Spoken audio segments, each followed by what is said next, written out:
Bonjour, bienvenue dans cette vidéo Zip Drill qui traite du semoir de rang et en plus particulièrement qui traite du semoir au champ. Alors une des premières choses avec Zip Drill, c'est comme avec tous les semoirs monograines, il faut que le châssis soit à peu près horizontal. Alors ça se règle à l'œil, ça suffit si on le règle à l'œil. Deuxième chose, il faut avoir les disques en place, parce que comme vous le savez, les disques peuvent facilement se sortir grâce à ce petit axe et la goupille qui est en dessous. Donc on peut facilement sortir les disques. Donc quand on va au champ, il faut se rappeler d'avoir remis les disques en place. Quoi d'autre? Il faut avoir mis l'élément semeur en mode libre et pas en mode verrou. Le mode verrou est utile pour le transport mais pas pour le semis. Il faut avoir mis un petit peu de pression si besoin. Faut avoir réglé la profondeur. Ici par exemple on est aux alentours de E. Et si on regarde le sillon qui vient d'être fait ici, on va être à 6 cm de profond, quelque chose comme ça. Voilà, 5-6 cm. Voilà. Voilà.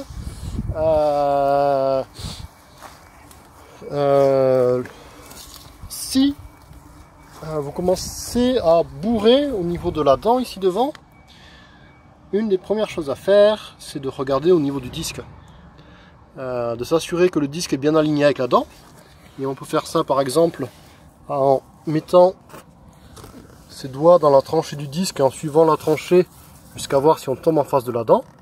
Et oui, en fait, là on voit bien, quand on passe les doigts dans la tranchée, on vient bien en face de la dent. Et après, il faut s'assurer que le disque il coupe assez profond. Des résidus bien coupés, c'est souvent un disque qui va assez profond. Faut pas avoir peur. Souvent le disque va plus profond que la ligne de semis, mais vu que c'est un disque de 4 mm et que la graine de maïs, de tournesol ou autre chose est beaucoup plus grosse, elle tombe, elle reste dans le sillon mais va pas dans la tranchée du disque. D'ailleurs ça se voit ici aussi, la tranchée du disque avant elle est refermée, on la retrouve plus même en grattant et tout. C'est quelque chose qui ne se retrouve pas. Et les graines viennent bien dans le sillon et pas dans la tranchée du disque. Donc il ne faut pas avoir peur d'avoir le disque avant assez profond. Voilà, chose importante pour le semis. Ici on est en train de semer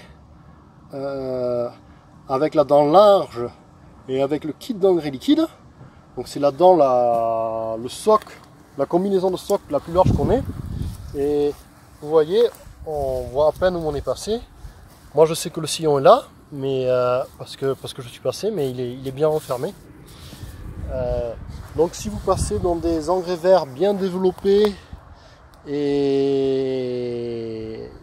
ou dans des prairies, et que vous semez du maïs à 5 cm de profond, et vous devez obtenir ça comme résultat, c'est-à-dire la fermeture éclair.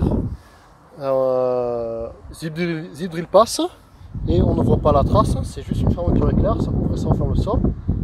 Et donc si vous semez du maïs dans une prairie ou dans un bel engrais vert, vous devez obtenir ça. Si vous n'avez pas ça, c'est qu'il y a peut-être quelque chose à voir au niveau des réglages. Voilà. Comme je le disais dans une autre vidéo, j'ai le bloc tasseur au minimum et ça suffit pour refermer le sillon, quoi. Il n'y a besoin que d'une toute petite pression. Je vais le mettre de ce côté-ci, parce que là il n'y a pas de contre-jour, donc peut-être qu'on va mieux voir. Là on voit que le sillon il est presque quasiment refermé. Et là avec le bloc tasseur, il finit de se refermer.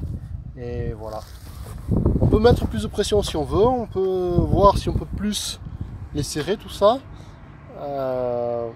Parfois dans certains sols, ça peut un petit peu aider, mais dans la plupart des cas, c'est pas vraiment nécessaire. On peut, avec un bloc tasseur en position légère, on arrive à bien fermer le sillon.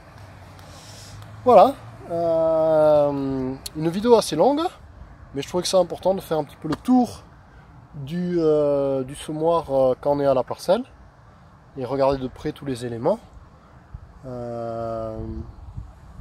Voilà. Merci pour avoir regardé cette vidéo, à bientôt, au revoir.